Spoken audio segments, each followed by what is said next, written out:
Hi, I'm Ali Hassani, and I'm presenting faster neighborhood attention, reducing the ON squared cost of self-attention at the Threadblock level.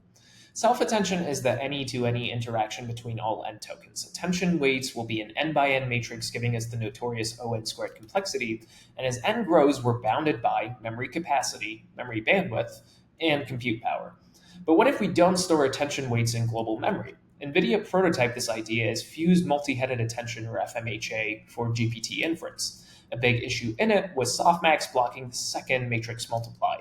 However, a different work showed that softmax can be computed online, which could resolve this issue, and that led to flash attention, the first generic FMHA supporting training and inference with massive improvements.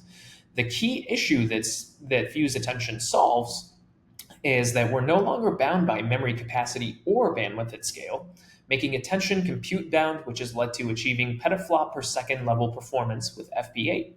Parallel to this, some works explore sparse attention patterns, and among them was neighborhood attention, which restricts attention to local neighborhoods to achieve a linear complexity. This pattern can exhibit a sliding window-like behavior in many cases, similar to convolution. It can also be dilated, similar to convolution. And this creates a spectrum of possible attention patterns between linear projection and self-attention, offering unique flexibility in controlling attention span. However, neighborhood attention is a matrix vector multiplication, or GEMV, since context windows look different for different tokens.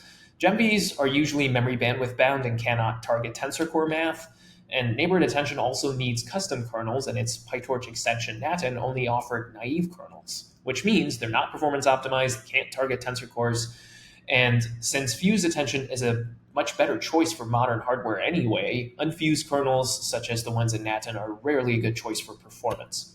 To try and resolve these, let's consider the self-attention problem, which is back-to-back matrix-matrix multiplications, or GEMs. Attention is simply one matrix multiply between Q and K, a softmax reduction over output columns, and a second matrix multiply between the results and values.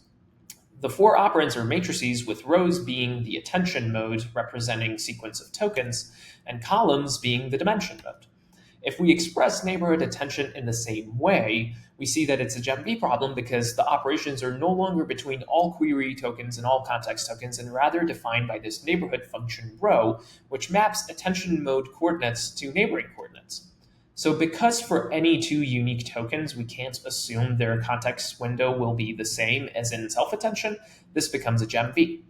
However, what we do know is that consecutive tokens share most or all of their neighborhood. This is helpful because it allows us to compute a superset of attention weights with a gem and scatter valid attention weights according to rho.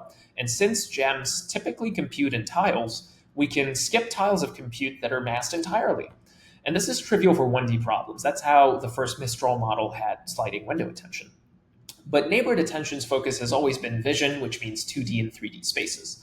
And in those spaces, doing a gem and scatter doesn't nearly save you as much compute unless we redefine attention for 2D and 3D spaces. So we consider attention on tensors and not matrices, where the attention mode now assumes a 2D layout comprised of height and width dimensions. With this, we build our gem-based kernels, which use 2D tiles to maximize sparsity and fuse a scatter and gather operation into the kernel. Drawbacks are software predication can be very expensive on older architectures, and the scatter and gather fusion breaks software pipelining in the gem kernel and lower precision, and that's why we don't see too big of an improvement at the operation level. 1D exhibits decent improvement because of simpler logic, but 2D is much worse off. And as mentioned, all of these unfused implementations are memory bandwidth bound, and scatter and gather just makes things worse. But scatter and gather is only required if attention weights are stored in global memory, and that brings us to fused neighborhood attention, fused back-to-back jets. With this, we get near constant global memory usage, better lower precision performance, and fine-grained control over different dimensions within the attention mode. And according to our performance study, we can expect much more significant improvements using fused neighborhood attention. All of our implementation was done through the Cutlass framework, and our fused kernel was based on Xformer's FMHA, and as a result supports a wide range of NVIDIA GPU architectures. And all of these kernels are available through Natin today. And that's the end of my presentation. Thank you for your attention.